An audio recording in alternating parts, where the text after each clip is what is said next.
अगर किसी को आगे बढ़ना है तो दिनचर्या अपनी सुधारनी पड़ेगी। नमस्कार दोस्तों, गुड मॉर्निंग।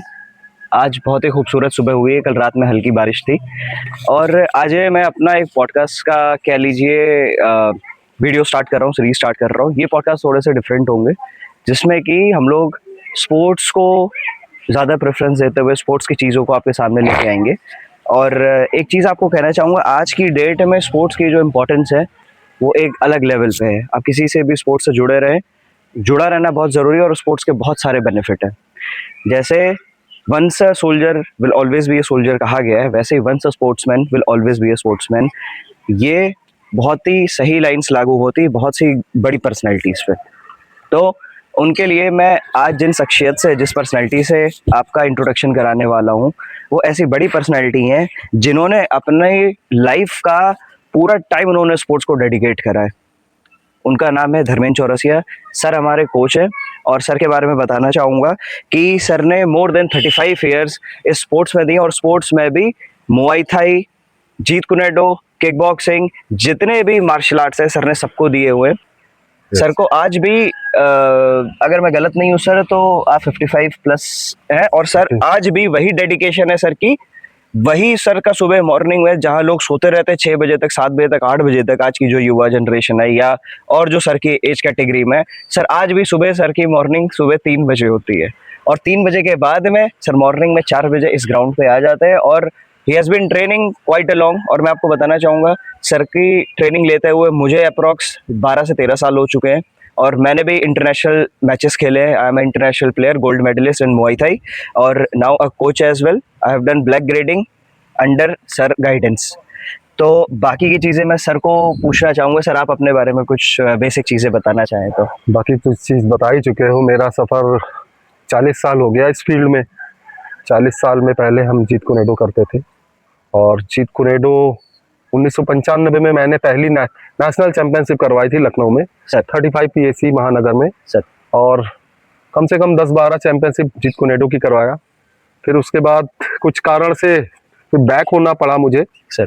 फिर उसके बाद मैं मुआई थाई में आया। मुआई थाई गेम अच्छा लगा, आर्ट ऑफ 8 लिम्स, ठीक है ना, थाईलैंड के फिजिकल एजुकेशन में है जिसको मैं आज 8 सालों से कर रहा हूँ। 8 सालों में कम से कम हमने 25 से 30 कैंप कर चुके हैं सर और 3-4 हम लोगों ने कॉम्पिटिशन्स कर रहा है। फिर यहाँ से लखनऊ का मैं लखनऊ मंडल्स का मैं सेक्रेटरी हूँ, WBC का चेयरमैन हूँ, वर्ल्ड बॉक्सिंग काउंसिल, जो कि थाईलैंड का ही है और 84 कंट्रियों में चल रहा है, ठीक है ना। प्रोफेशनल फाइट होती है क्योंकि कॉम्बैट स्पोर्ट्स है।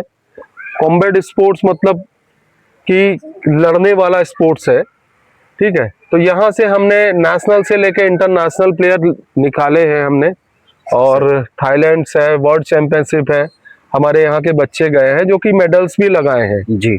और हमारी कोशिश ये चल रही है कि आने वाले समय में हमें अच्छे और एथलीट निकालें सर, ठीक है ना, और समाज में एक स्वस्थ सोच और विचार दें, बच्चों को आगे लाएं, नशा मुक्त रखें बच्चों को, जी ठीक है ना। ये मेन उद्देश्य है। मैं माफी चाहूंगा, मैं बताना भूल गया स्टार्टिंग पे।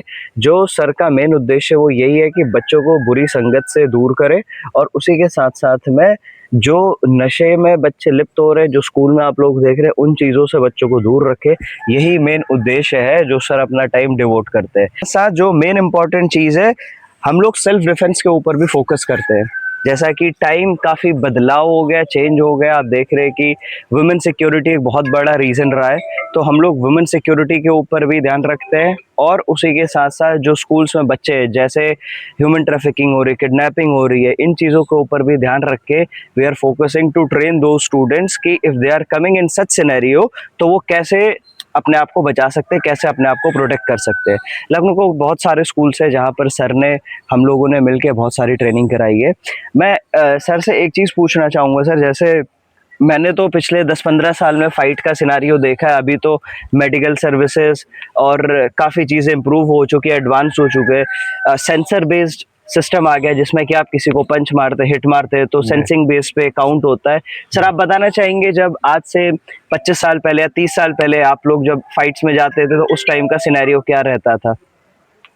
25 साल पहले तो जो फाइट होती थी तो क्योंकि मैं अभी भी देखता हूँ वो सर जो सिस्टमैटिक नहीं होती थी, जी। लेकिन एक बच्चे एथलीट में पैशन होता था जी खेलने का, वो होता था। हम लोगों को कोई गार्ड नहीं मिलता था, ना चेस्ट गार्ड ना हेड गार्ड, ठीक है ना, ओनली फॉर ग्रोइन गार्ड होता था, जी। और ग्लव्स भी हाफ होता था। जी पहले था ब्लड स्पोर्ट्स, मारो या मार खाओ, करेक्ट। ठीक है ना। और कैटेगरीज क्या चलती थी, एक एज कैटेगरीज चलती थी। और WBC एक ऐसी फेडरेशन है जिसमें मैनी पाकुआ और माइक टाइसन जैसे लोग जी फाइटर्स खेलते थे। सर। और WBC प्रोफेशनल फाइट के लिए जानी जाती है, ठीक है ना। फेडरेशंस तो तमाम चल रही है इंडिया में, बाहर भी, ठीक है ना, 10 लाख फेडरेशन चल रही है, लेकिन WBC एक ऐसी फेडरेशन है जो कि कैश प्राइज भी देती है। अभी टाइटल बेल्ट होने जा रहा है, टाइटल बेल्ट 5 लाख की फाइट होगी, नई दिल्ली में होना है, दिसंबर तक होना है। तो मेरी ये कोशिश है कि यहाँ लखनऊ से काफी बच्चे यहाँ से उतरे, पार्टिसिपेट करें और अपने जिले का, अपने स्टेट का, अपने इंडिया का नाम रोशन करें।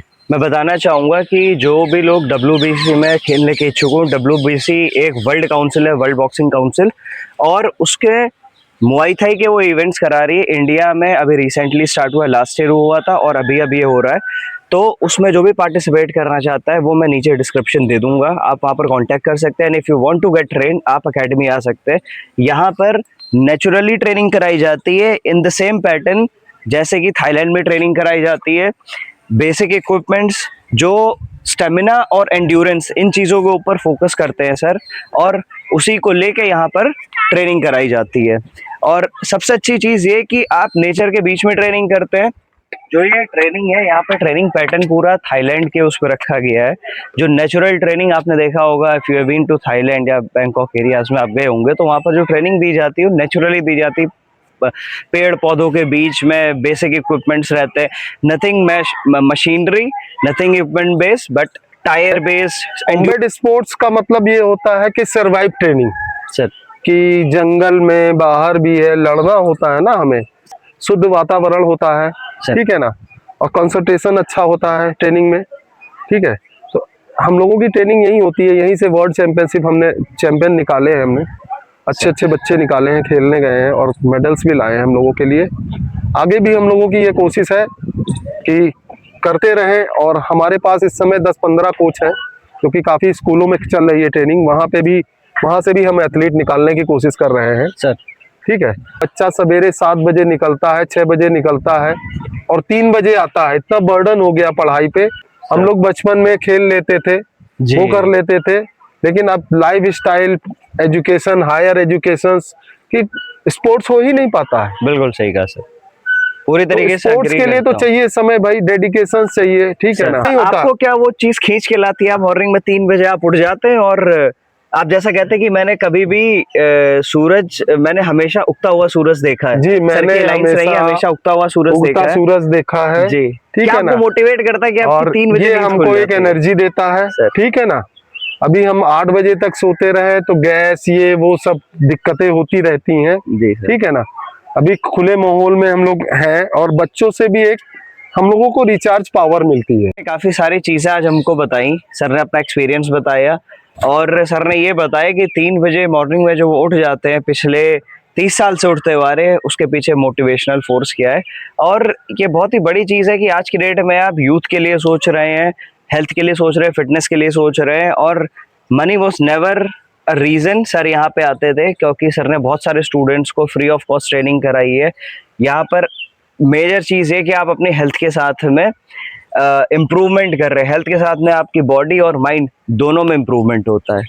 बाकी की चीज़ें सर ने हमें बता दी। सर अगर आप कोई और मेजर चीज़ आप बताना चाहते हैं तो आप बता सकते हैं, और इसके बाद में मैं इसको एंड कर। जिंदगी में अगर किसी को आगे बढ़ना है तो दिनचर्या अपनी सुधारनी पड़ेगी, खान पीन सुधारना पड़ेगा, ठीक है ना। टाइम पे सोना, टाइम पे उठना। अमूमन आदमी क्या करता है कि 6-7 बजे घर आता है, 8 बजे आता है, 10 बजे वो खाना खाता है, 10 बजे खाना खाने के बाद जो है आदमी सीधे बिस्तर पे ही जाता है। सच। वैसे भी खाना खाने के बाद आपको कम से कम 1000 कदम तो चलना ही चाहिए, बिल्कुल। सबको चलना। वो हो नहीं पाता है। सच। क्या होता है, टीवी देखता है, सो जाता सो है। जाते हैं। उसका कारण ये है 11 बजे 12 बजे सोता है, तो जाहिर सी बात है वो कहाँ उठ पाएगा मॉर्निंग में। बिल्कुल सर। तो टाइम पे खाना तो वैसे 6 से 7 बजे तक खा लेना चाहिए। जी सर। ठीक है ना। 1-2 घंटा अगर आप कुछ भी नहीं करते हो, टहलते भी नहीं हो, घर ही में टहल रहे हो आप, तो वो हजम हो जाता है, सवेरे आपको फ्रेशनेस रहेगी। टाइम शेड्यूल अपना अगर बना लेते हैं तो मुझे नहीं लगता है कि कोई दिक्कत होगी किसी को स्पोर्ट्स करने में। जी। और हर बच्चे को स्पोर्ट्स करना चाहिए। बहुत बहुत धन्यवाद।